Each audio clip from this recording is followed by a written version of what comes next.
오늘 저와 같이 보실 영상은 퓨린성 신호 경로에서 침치료가 왜 효과적인지에 대한 간단한 기전을 설명을 드리는 내용들입니다. 저와 같이 한번 퓨린성 경로에 대해서 살펴보도록 하시죠. 자, 퓨린이라고 하는 물질은 기본적으로는 피리미딘 고리와 이미다졸 고리가 융합된 두 개의 고리 구조를 특징으로 하는 유기화합물을 말하고, 더 나아가서는 이와 같은 고리 두 가지를 가지고 있는 여러 유기화합물을 통칭하는 명칭입니다. 옆에 오른쪽에 보시면은 주요 퓨린들이 그려져 있는데, 퓨린, 아데닌, 구아닌, 잔틴, 카페인, 유릭 애시드와 같은 다양한 물질들이 구조가 그려져 있는 것을 알 수가 있습니다. 이처럼 퓨린은 DNA와 RNA에 있어서 주요 구성물이고, 또 ATP, GTP, CAMP, NADH 등 여러 다른 생체 분자에서 주요 구성 성분을 담당하고 있습니다. 또 이와 같은 퓨린들은 퓨린 작동성 수용체에 작용을 해서 신경 전달 물질이나 직접적으로 여러 세포의 신호 전달 경로에서 중요한 역할을 담당하고 있습니다. 과거에는 단순히 ATP와 같은 분자들이 세포에 굉장히 많이 분포하고 있어서 일반적인 에너지원 정도로 생각이 되고 있었는데, 알고 봤더니 그것이 아니더라, 굉장히 다양한 신호 전달 물질로서 작용하고 있더라 라는 게 1970년대 이래 본격적으로 연구가 진행이 되어서 현재에 이르고 있습니다. 우리 신경계에서도 교세포라고 하는 신경세포들이 너무 광범위하게 분포하고 있다 보니까 큰 역할을 하지 않을 거라고 과거에는 믿어져 왔지만, 미소악교세포를 비롯한 다양한 교세포들이 신경염증을 비롯한 여러 현상들에 관여하고 있다는 게 근래에 들어서 알려지게 된 것처럼, 퓨린 역시, 퓨린의 일종인 ATP 역시 과거에는 그냥 단순한 에너지 관련 물질로 생각이 되어 왔고, 필수 그냥 에너지원으로서만 생각되어 왔지만, 그게 아니라 굉장히 다양한 생명 현상들에 있어서 신호 전달 물질로서 작용을 한다라는 게 알려지게 된 것입니다. 자, 이것이 왜 중요한지 저와 같이 계속 보도록 하시죠. 자, 퓨린은 진화적으로 굉장히 중요한 역할을 담당하고 있습니다. 생명체는 앞서서 말씀을 드렸듯이 아데닌, 피리미딘, 구아닌, 우라실 등과 같이 다양한 DNA와 RNA 분자에 저장된 유전 암호에서 사용되는 물질 중에 하나이기도 합니다. 여기에 있어서 퓨린 계열이 이와 같은 물질들을 구성하고 있기 때문에 일단 1차적으로는 유전 물질로서 중요하다라는 말씀을 드릴 수가 있겠죠. 우리 진화 초기에 ATP가 가장 화학적으로 합성이 되기 쉬운 물질 중에 하나였고, 이로 인해서 에너지 기질로서 사용이 되어 왔고, 이를 통한 생명체의 다양한 대사가 형성이 되었다라고 생각이 되고 있습니다. ATP는 말 그대로 굉장히 풍부한 물질이기 때문에 이와 같은 ATP와 결합 특성이 좋은 여러 가지 효소들이 생성이 되게 좋았고, 이와 같은 효소들을 생성하는 여러 유전 물질들이 점차 이들 물질들을 더 발현을 할 수 있도록 더 많은 진화적인 압력을 형성을 했고, 그 결과 ATP를 활용한 다양한 생명 현상들이 나타나게 되었다라고 볼 수가 있을 겁니다. ATP를 중심으로 한 다양한 생명 현상들이 자연스럽게 나타나게 된 것이죠. 여기에 있어서 대표적인 사례가 CAMPA, 캐스케이드와 같은 다양한 세포 내 신호 전달 경로, 신호 폭포성 경로에서 중요함이 만들어지기 시작한 것입니다. ATP는 말 그대로 사용하기가 쉬웠기 때문에 세포 외에도 작용하는 거의 최초의 신호 전달 분자가 되었을 것으로 생각을 할 수가 있습니다. 이는 모든 세포에 고농도의 ATP가 기본적으로 함유가 되어 있기 때문에 세포가 손상을 입었다는 것, 그것은 유기체에 있어서는 어떤 위험을 상징하는 대표적인 신호, 사건이 되겠죠. 그렇다면은 진화적으로 ATP를 감지를 해서 이에 대해서 대처할 수 있는 시스템이 만들어져 있다고 한다면은 진화적으로 유리한 위치에 놓이게 되었을 것이고, 그와 같은 현상들이 누적적으로 발전되어 옴에 따라서 우리 몸에서 다양한 생명체에서 다양한 위험 관련 신호 경로로 작동하게 되었을 것이다. 충분히 추론할 수 있었을 겁니다. 실제 세포의 손실로 인해서 주변 환경에 ATP의 농도 구배를 만들어서 ATP가 많아졌다? 내 주변에 많아졌다? 라고 한다면 무언가 손상이 일어났겠구나, 위험이 생겼구나 하고 하는 현상들을 만들어내고 거기에 대해서 대처하는 일련의 현상들이 만들어지게 되었다라고 이해할 수 있는 것이죠. 또 이와 같은 퓨린성 신호 전달의 특징으로 인해서 화학적인 세포 간 신호 전달의 원시적인 형태가 되었을 겁니다. 내 주변에 무언가 위험이 있다 라고 즉각적으로 인지하게 되는 그와 같은 경로들이 생겨나게 된 것이죠.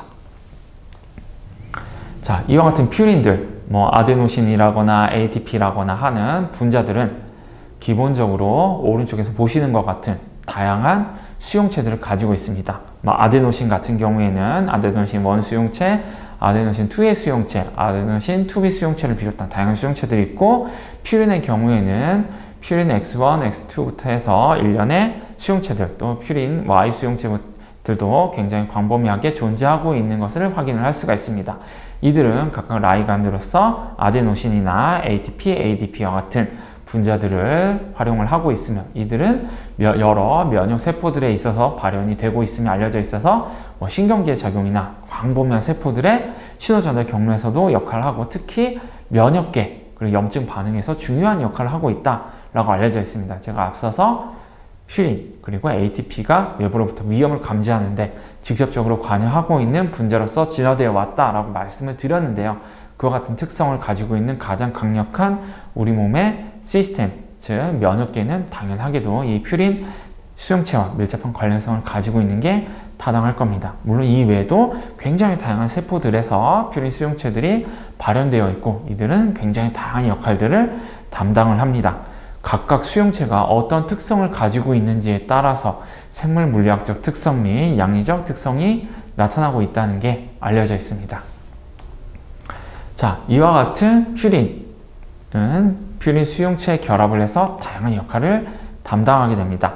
세포와 조직 전체 굉장히 넓게 분포하고 있으며, 일반적으로 여러 화학적 전달자들은 특정 세포 유형이나 인체의 특정 기능과 밀접한 관련을 가지고 있어서 좀 특이성을 가진다고 한다면은, 퓨린은 굉장히 다양한 세포들에서 굉장히 다양한 기능에 관여하고 있다는 게 알려져 있어서, 우리 일반적으로 알려져 있는 화학적 전달체, 화학적 메디에이터들과는 조금 다른 특성을 가지고 있는 것으로 생각이 되고 있습니다. 너무 광범위하고 너무 흔하다 보니까 과거에는 이와 같은 특성들이 잘 주목되지 않았던 것이죠. 하지만 이에 대해서 이해가 깊어짐에 따라서 가장 보편적인 것이 가장 또 중요하구나, 이와 같은 인식들이 생겨나게 되었다라고 이해하시면 좋을 겁니다. 특히 퓨린 수용체는 중추신경계에 굉장히 광범위하게 존재하고, 또 여러 시냅스에 있어서 빠른 신호 전달에 있어서 중요한 역할을 담당하고, 시냅스의 억제나 신경의 흥분에 대한 다방향의 조절 작용을 가지고 있으며, 가장 중요한 신경 전달 물질 중 하나인 신경구 회로에서의 여러 신호 전달 경로에 있어서 여러 물질들과 신호들을 조절하는 데 중요하다는 게 알려져 있습니다. 또 중추신경계만이 아니라 말초신경계에 있어서도 감각이나 자율신경 기능에 깊게 관여한다는 게 알려져 있으며, 여기에는 모든 말초 조직에 존재하는 신장이나 심혈관계나 호흡기계나 면역계, 혈액세포, 피부, 뼈, 근육 등에 있어서 다양한 세포들의 이 퓨린 수용체들이 존재하고 있다는 게 알려져 있습니다. 또 퓨린성 주요 매개체로서 가장 잘 알려져 있는 ATP는 칼슘 이온 조절을 통해서 혹은 일반적인 농도 구배나 어떤 반투과성을 이용한 여러 화학적인 특성에 따라서 세포 내 외로의 이동이 이루어지고, 이를 통해서 다양한 신호 전달 메커니즘을 형성을 하고 있습니다. 이를 통해 퓨린 수용체들이 활성화되고, 이를 통해 세포에서 굉장히 다양한 신호 전달 캐스케이드를 형성한다라는 게 알려져 있습니다. 자, 이와 같은 특성들로 인해서 굉장히 많은 작용들을 하는 것 같긴 한데, 얘네들을 어떻게 하는데 묶어서 이해하면 좋을지에 있어서도 다소 좀 모호함은 있지만, 아주 다양한 역할들을 이 퓨린이 담당하고 있다. 특히 퓨린 중에 있어서도 가장 중요한 것 ATP 그리고 아데노신이 특히 중요하다라는 점을 이해해 두시면 좋을 것 같아요. 자, 이 그림은 먼저 오른쪽에서 봅시다. 이 오른쪽은 일반적인 퓨린 신호 경로를 보여줍니다. 우리 P2X 수용체들이나 ATP의 세포 외 분해 효소인 액토 ATP 아제에 의해서 ATP가 아데노신으로 분해가 되고, 이들의 물질들은 ATP나 ADP나 아데노신들이 여러 수용체들, 뭐 P2X나 P2Y나 P1 수용체들의 결합을 하게 됩니다. 이들의 수용체들은 다양한 작용기들, 뭐 PLC나 PLD, PLA, GTP 아제와 같은 다양한 작용기들에 작용을 하게 되고, 이 과정에서 칼슘 이온이 여러 가지 역할을 담당한다는 게 알려져 있습니다. 이와 같은 칼슘 이온들을 중심으로 해서 2차 전달 물질이 뭐 CAMP라거나 프로스타글란딘이나 나이아틴 옥사이드와 같은 여러 물질들이 관여하게 되고, 세포 내에서 여러 신호 전달 경로에 중요한 프로테인 키나제들인 뭐 MAPK라거나 PKC라거나 PKA, AKT 등 다양한 신호 전달 경로에 간섭을 하고, 이와 같은 신호 전달 경로의 조절을 통해서 세포 핵에서는 포스, 준, 뭐 MIC, AP1, 뭐 크랩, 스탯3와 같은 다양한 전사 인자들에 대한 조절 효과를 나타내게 되고, 이를 통해서 유전자 발현을 조절함으로써 세포의 증식이나 분화나 이동이나 성장의 뭐 정지라거나 세포 사멸이나 괴사와 같은 다양한 세포 현상들을 조절할 수 있는 것으로 알려져 있습니다. 이것이 침 치료에 있어서는 오른쪽 하단에 있는 그림에서처럼 염전에 의해서 각질 세포들을 비롯한 피부에서의 ATP 방출을 초래하게 되고, 이들은 ATP가 엑토 ATP 아제에 의해서 분해가 되고 생겨난 AMP, 그리고 아데노신은 아데노신 원 수용체에 의해서 여러 작용을 하게 되고, 이 작용들이 1차적으로는 유해 수용 감각 말단에 있는 아데노신 수용체에 작용을 해서 염증이나 신경 흥분을 감소시킴으로써 진통 효과를 매개한다라는 게 알려져 있습니다. 이것이 퓨린성 경로에 있어서 침치료가 작용하는 주요 경로 중에 하나입니다. 또 왼쪽을 보시면 또 유사한 그림들이 있죠. 침수를 통해서 혹은 뭐 물리적 자극이나 화학적 자극을 통한 경혈, 뭐 경락, 신경 말단 혹은 근육에 대한 자극이 일어나게 되는데, 이 과정에서 아데노신, AMP, ATP가 방출이 되고, 이는 여러 수용체들 P1, P2X, P2Y 수용체들의 결합을 하게 돼서 이들은 다양한 역할을 나타내게 됩니다. 그 역할은 그림 좌측 하단의 B에서 볼 수 있는 바와 같이 피부 세포에서부터 근육에 이르는 다양한 층위에서 특히 뭐 멜라닌 세포라거나 혹은 섬유화 세포 혹은 또 신경 말단에 위치하고 있는 여러 B1, P2 수용체들, 대식세포, 비만세포, 지방세포들의 다양한 역할을 담당함으로써 중추신경과 그 다음에 말초에 대한 다양한 복잡한 조절 효과를 나타내고, 결과적으로 봤을 때 뭐 염증을 유도하는 작용도 있지만 전체적으로 봤을 때는 염증을 억제하는 그와 같은 작용들을 통해서 침치료가 이 퓨린성 경로, 아데노신 경로를 통해서 진통 효과를 나타내고 항염증 효과를 나타낼 수 있을 것이다 라고 생각이 되고 있습니다. 그를 통해서 제가 염증은 항상 통증과 관련이 되어 있다고 말씀을 드렸는데, 이와 같은 염증 반응을 조절하고 자율신경 반사를 조절하고 신경의 흥분을 감소시킴으로써 진통 효과를 나타내는 것, 이것이 침치료가 가지고 있는 또 하나의 진통 기전으로서 생각이 되고 있습니다. 침치료는 굉장히 다양한 기전들을 가지고 있기 때문에 앞서서 제가 다른 강의에서 말씀을 드렸던 여러 가지 말초, 중추, 척수에서의 다양한 작용뿐만이 아니라 이와 같은 분자적인 기전들도 관여하고 있다. 제가 아데노신 관련 경로들을 설명을 드렸는데, 이와 같은 작용은 퓨린성 신호 전달 경로라는 큰 틀에서 이해하는 것이 좋다라고 말씀을 드릴 수가 있겠습니다. 자, 퓨린성 신호는 다음과 같은 역할을 하고 있기 때문에 특히 중요합니다. 유해 수용기에 있어 급 만성 통증에 있어서 통각 인식에 관여하는 신호 경로이기도 하고요. 또 면역을 조절하는 작용, 특히 중추신경에 있어서 신경교세포, 특히 미세하교세포의 활성에 관여하는 그 같은 특성이 있습니다. 알츠하이머나 아니면 파킨슨이라거나 하는 다양한 신경퇴행성 질환은 신경염증, 과도한 신경의 흥분과 밀접한 관련성이 있다는 게 알려져 있는데, 이에 있어서 신경교세포, 특히 미세하교세포의 염증성 반응을 감소시키는 퓨린성 신호의 역할을 통해서 결과적으로 치료 효과를 나타낼 수 있는 여러 가지 치료법들이 규명이 되고 있습니다. 침치료 역시 이에 대해서 신경 흥분을 억제하는 퓨린성 신호의 조절과 밀접한 관련 기전이 있는 것으로 생각이 되고 있습니다. 또 신경의 흥분이나 여러 세포들의 흥분 혹은 면역세포들의 흥분들은 칼슘 이온의 유입과 밀접한 관련성이 있는데, 이에 있어서 신경계를 비롯한 다양한 조직에서 리모델링, 회복, 앞서서 보셨던 증식이나 분화, 사멸 등에 관여하는 기전들의 필인성 신호가 중핵을 이루고 있기 때문에 필인성 신호를 조절하는 것은 다양한 세포 현상들을 조절함으로써 치료 효과를 나타낼 수 있다. 특히 염증 반응을 조절하는 데 기여할 수 있다. 조직을 보호하는 데 기여할 수 있다. 섬유화를 억제하는 데 기여할 수 있다 라고 생각이 되고 있습니다.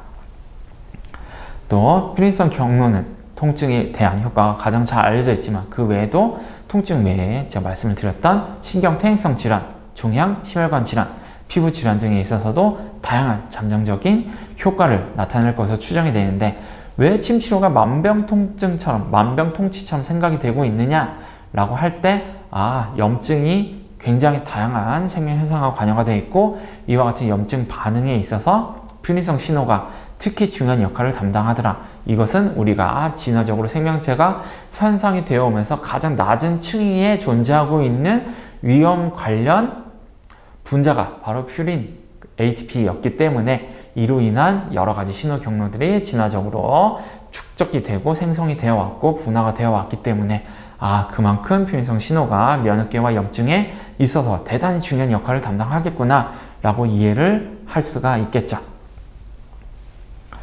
자, 또 아데노신, 특히 ATP 그리고 퓨린에 있어서 특히 더 중요한 분자 중에 하나인 아데노신은 여러 수용체들을 통해서 다양한 역할을 담당합니다. 아데노신 A1 수용체는 여러 전이임상 모델에서 항통각 수용, 즉 진통 효과에 관여하는 것으로 알려져 있고요. 이를 통해서 전신이나 말초, 척추, 그리고 척수에 있어서 통각, 염증, 신경병증성 통증을 개선할 수 있다는 게 알려져 있습니다. 이에 있어서 침술의 진통작용 역시 다양한 기전들이 있지만 여기에 있어서 뉴클레오타이드와 아데노신의 조직 방출을 통한 진통작용이 있는 것으로 생각이 되고 있으며 여기에 있어서 카페인을 복용하는 것은 이와 같은 아데노신 수용체에 대한 억제작용이 있기 때문에 진통 효과를 감소시킬 수 있을 것이다 라고 생각이 되고 있습니다. 이 오른쪽 그림은 아데노신을 통해서 나타나는 다양한 진통 기전들이 설명이 되고 있죠. 우리 척수 위에서, 뇌에서나 아니면 척수 수준에서 그리고 말초 수준에서 다양한 변화들이 일어나고 있으며 이를 통해서 진통에 대한 효과들이 나타나고 있다는 게 알려져 있습니다. 이 같은 기전들은 침치료도 가지고 있는 주요한 기전 중에 하나이기 때문에 척수에서 척수 후각에 있어서 여러 P2X 수용체에 대한 조절이라거나 말초에서 나이트릭 옥사이드나 아니면 여러 단백질들이나 아니면은 여러 채널들에 대한 조절이 아데노신과 밀접한 관련성이 있다라는 점, 그리고 뇌에서도 가바를 조절하는 여러 작용들과 밀접한 관련성이 있다. 또 척수에서 자율신경의 흥분과도 밀접한 관련성이 있다. 아데노신이 거기에 대해서 관여를 하기 때문에 아데노신을 방출하고 이를 통해 여러 가지 생리적 효과를 가진 침 치료는 여러 이와 같은 기전들이 관여하는 척수나 뇌나 말초에서 여러 기전들이 관여하는 다양한 질병에 있어서 치료 효과를 나타낼 수 있을 것이다 라고 추정을 해볼 수가 있을 겁니다. 자, 이 그림은 염증에 있어서 ATP 그리고 아데노신의 작용을 보여주는 중요한 사례입니다. 먼저 조직이 손상이 되면은 ATP가 방출이 되고 이 ATP는 액토 ATP 아제에 의해서 아데노신으로 분해가 되겠죠. 이 과정에서 점차 ATP는 조직 손상 최초 단계에서 가장 높다가 점차 분해가 되고 이어서 아데노신의 농도가 높아지게 될 겁니다. 거기에 따라서 나타나는 굉장히 다양한 임상적인 현상들이 있으며 이와 같은 반응들은 특히 염증을 조절하는 데 중요한 역할을 한다라는 게 알려져 있습니다. ATP는 주로 염증의 발생과 관여가 되어 있는 프로인플라마토리 역할을 담당하고 있고 아데노신 상대적으로 안티인플라마토리 현상과 밀접한 관련성이 있다라고 이해를 하시면 될 겁니다. 이 그림들이 잘 설명이 되어 있고요. 조직 손상 후에 급성기에는 ATP가 증가하게 되고 이를 통해 ATP와 관련되어 있는 또 그 외에 여러 가지 뉴클레오타이드들이나 여러 DAMP들은 면역세포의 화학 주성과 활성화에 관여를 하고 이를 통해서 면역 반응을 초기에 활성화시킵니다. 이 과정에서 말초신경의 활성화나 비만세포의 활성화나 혈소판의 활성화나 여러 세포들의 에이포토시스에 관여하거나 괴사에 관여하거나 그 외 세포의 여러 흥분과 관여가 되어 있으며 이를 통해서 식세포 작용이나 그 외에 수지상세포나 다양한 면역 세포들의 활성을 조절하는 효과들이 있으며 T 헬퍼셀의 분화에 있어서는 TH17 세포의 분극을 조금 더 촉진시키고 T 레귤레이션 세포의 분극을 감소시키는 그와 같은 효과가 있는 것으로 생각이 되고 있습니다. 그리고 초기 손상이 일어나고 ATP 분해가 일어나면서는 점차 아데노신이 증가하게 되고 이 단계는 아급성기로 ATP의 방출이 감소하게 되고 아데노신이 증가하게 됩니다. 이로 인해 아데노신에 의해 민감성이 증가하게 되는 아데노신 수용체의 발현 증가가 나타나게 되고 이 과정에서 염증의 억제가 일어나게 됩니다. 이 과정은 다양한 아데노신 수용체의 조절과 밀접한 관여가 되어 있고 이 과정에서 림프구에 있어서 TH17 세포의 분극 감소 그리고 T 레귤레이션 세포의 증가를 통한 항염증성 작용이 뚜렷하게 나타나고 그 외에 비만세포나 NK세포나 B셀이나 혈소판, 대식세포, 수지상세포들의 여러 조절작용이 나타나게 됩니다. 결과적으로 염증 반응이 억제가 되는 과정이 나타나게 되고요.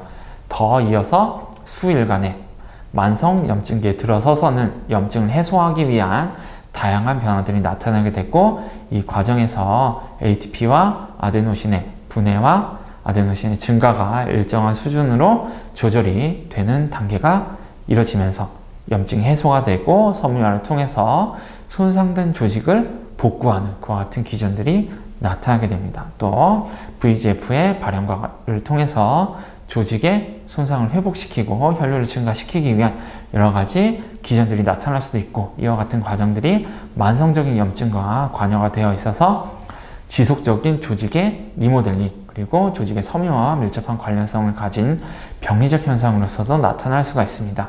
여기에 있어서 다양한 아데노신을 조절하는 치료들 혹은 ATP와 관여가 되어 있는 여러 퓨린성 경로들을 조절하는 것이 다양한 질환들에 있어서 염증을 조절하고 치료 효과를 나타낼 수 있는 것으로 생각이 되고 있습니다. 이처럼 여러 염증 현상들이 초기와 중기 그리고 만성기로 이어지는 특성들이 있으며 여기에 있어서 각각 적절한 대처들을 하는 것이 중요하다는 것을 알 수가 있겠죠.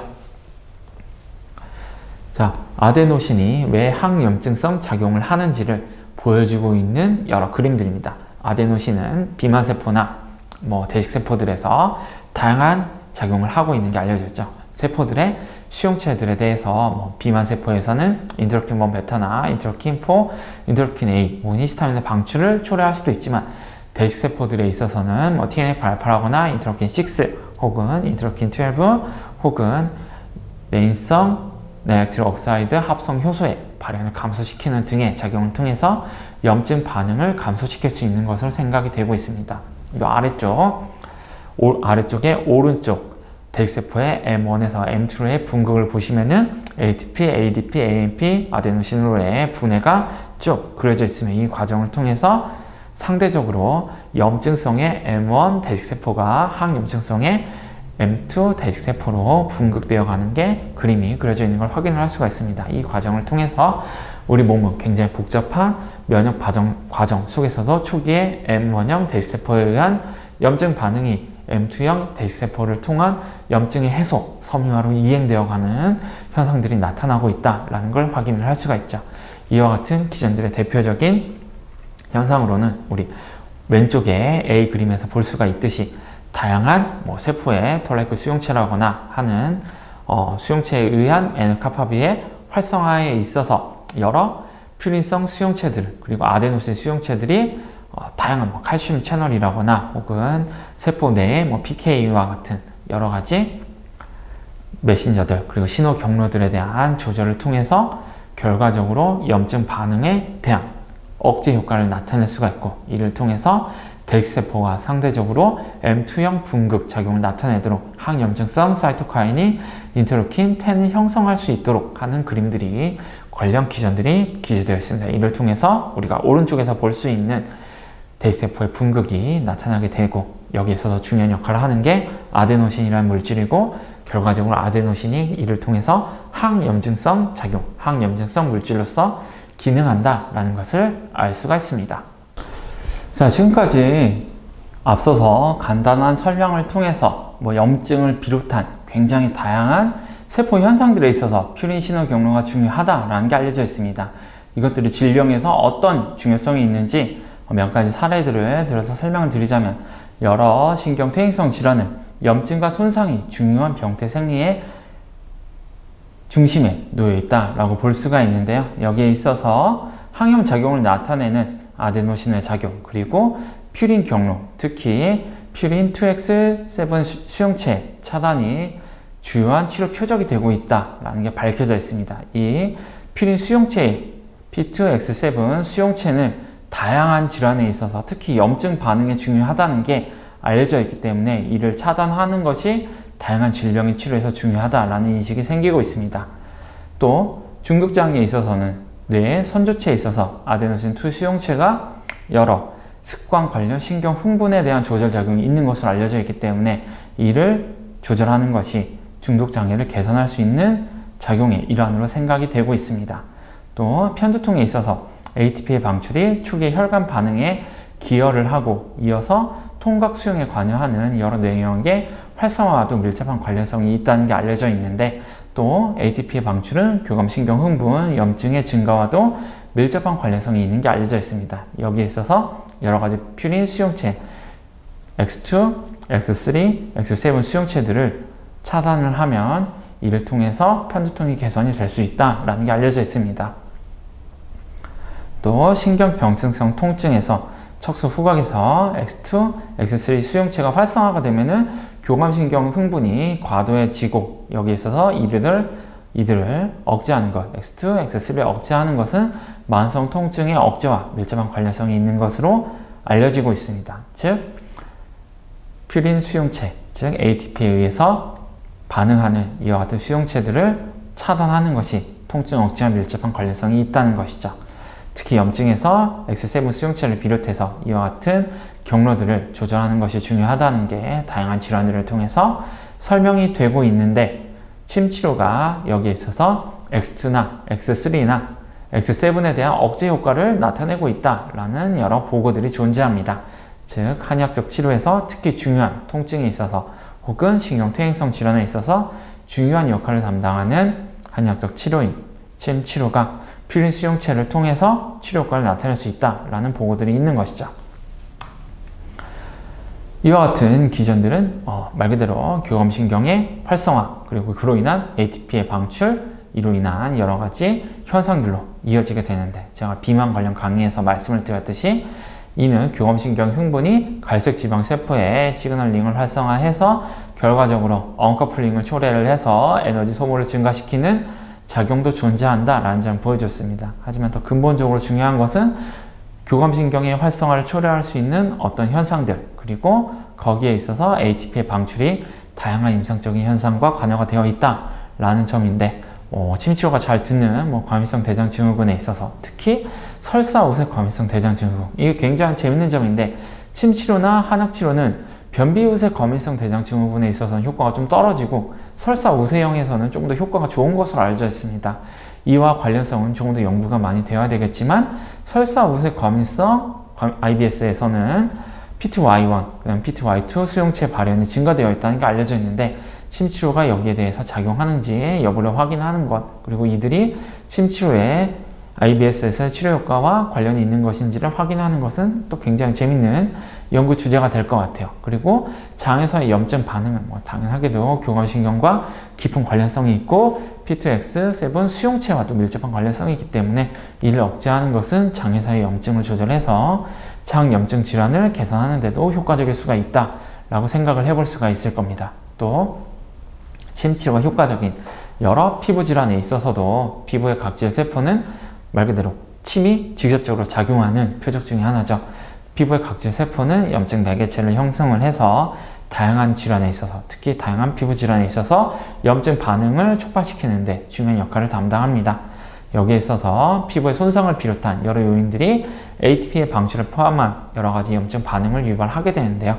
여기에 있어서 여러 가지 히스타민이나 세로토닌이라거나 아니면 말초 대세포에 영향을 줄 수 있는 여러 가지 DMP들을 비롯해서 여러 기전들이 관여를 하겠지만, 퓨린 경로에 있어서는 P2X7 수용체 억제가 염증을 조절하는 효과가 있는 것으로 알려져 있다. 그리고 아데노신 작용제는 상처를 빨리 회복시키는 작용이 있는 것으로 알려져 있다. 또 P2X3 수용체는 피부 통증과 밀접한 관련성이 있는 것으로 알려져 있다라고 생각이 되고 있습니다. 여기에 있어서 침 치료가 P2X3를 억제하고 P2X7을 억제를 하고 아데노신 수용체에 대해서는 여러 작용 효과를 나타낼 수 있는 것이 아닌가라고 추정해 볼 수 있는 여러 근거들이 있으며, 이를 통해서 침 치료가 왜 피부의 과민 반응이나 여러 손상을 회복시키는 데 기여할 수 있는지 있어서 한 가지 기전이 필연성 경로와 관련성이 있다라고 생각을 해볼 수가 있을 겁니다. 이 외에도 다양한 통증들에 있어서 조직 손상에 의한 염증 반응이 ATP의 방출을 야기하고 P2X3 수용체에 대해서 작용을 하게 되는데, 이에 대한 억제 작용을 하는 것은 통증을 억제하는 데 중요하다라고 생각이 되고 있습니다. 이와 같은 여러 가지 퓨린 경로에 대한 연구를 하는 데 있어서 가장 여러 연구자들이 관여를 했지만, 특히 이 호주의 제프리 먼스터기라고 하는 분이 큰 기여를 했습니다. 이분은 1970년대에 퓨린성 경로에 대한 다양한 연구를 진행했는데요. 70년대에는 그냥 아드레날린이나 콜린성 신경 전달 물질에 조금 더 치중한 연구들이 이루어졌는데, 이분은 그게 아닌 것 같다. ATP에 의해서도 굉장히 다양한 생명 현상들이 나타날 수 있다라고 제안을 했습니다.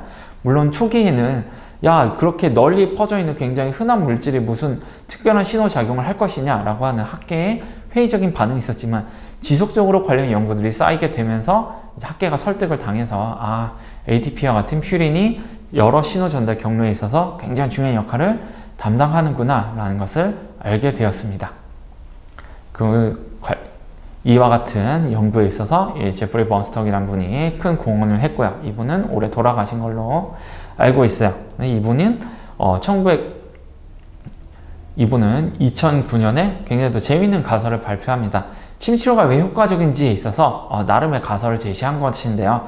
침치료가 진통 효과를 나타내는 것은 퓨린 경로를 통한 척수에서의 자율신경 그리고 통증 경로에 대한 조절 작용이 있기 때문이다 라고 제안을 한 것이죠. 여기 오른쪽을 보시면은 침치료가 피부를 손상을 시켜서 아니면은 열 자극 같은 뜸 치료를 통해서 혹은 전기 자극을 통해서 말초에서 ATP의 방출을 초래하게 되면은 이것이 P2X3 수용체를 비롯한 여러 수용체들에 작용을 하게 되고, 이 퓨린 수용체들은 감각신경에 작용을 하게 되고, 이 신호는 척수신경을 지나서 척수 후각에서 시냅스 전 1차 구심성 신경 말단에서 ATP 방출 그리고 글루타메이트 방출을 초래하게 되고, 여기서 다시 퓨린성 수용체 그리고 AMPA, AMDA 글루타메이트 수용체들이 작용을 하게 되는데, 이 과정에서 침 치료가 이 퓨린성 신호 경로에 대한 억제 작용 그리고 글루타메이트에 대한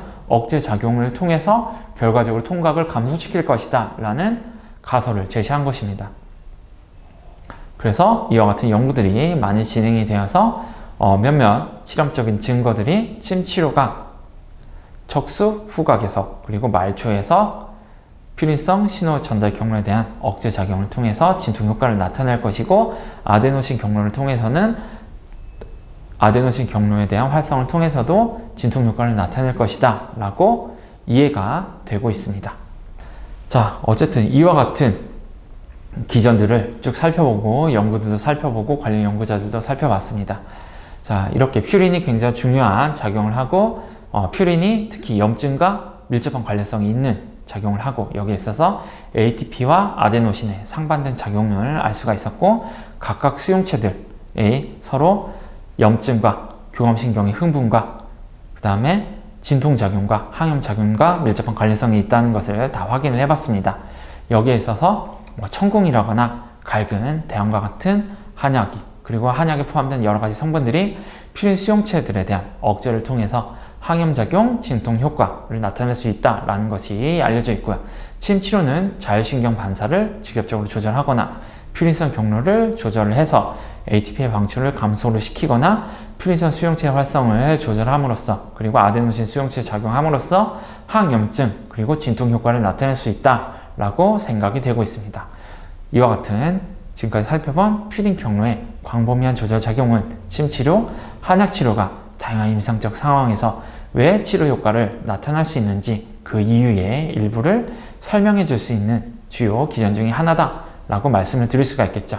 자, 이처럼 한의학적인 치료들은 그냥 하늘에서 뚝 떨어진 게 아니라 자세히 살펴보면은 그와 합당한 여러 가지 자연과학적인 작용 기전들이 존재하고 있다는 것을 확인할 수 있습니다. 물론 이와 같은 단순히 필연성 경로에 있어서는 여러분들이 학교 수업을 통해서 이렇게 배울 수가 있었겠지만 이것들이 한의학과 어떤 관련성을 가지는지에 있어서는 아직도 학교 교육에서는 조금 미흡한 부분들이 있다고 생각이 됩니다. 여러분들이 이와 같은 관련 연구들 그리고 제가 제시해 드리는 여러 가지 참고 문헌들을 추가적으로 공부를 하시게 되면은 와, 침치료나 한의학적 치료가 하늘에서 뚝 떨어진 치료가 아니라 굉장히 현대 과학을 통해서 잘 입증된 여러 가지 치료 기전들을 가지고 있구나 라는 걸 이해할 수 있게 되고 한의학적인 치료가 한의학적인 굉장히 중세적인 설명 방식이 아니라 현대적인 세련된 치료 기전을 통해서 설명이 가능하다 라는 걸 이해를 하실 수가 있을 겁니다. 자, 여러분들이 양방생리학, 양방병리학이라고 한의학과 무관하다고 생각할 것이 아니라 사실은 그와 같은 기전들이야말로 한의학적인 치료를 이해하는데 가장 중요한 현상들이다. 이렇게 이해를 해주셨으면 좋겠습니다. 또 다른 강의로 찾아뵙겠습니다. 감사합니다.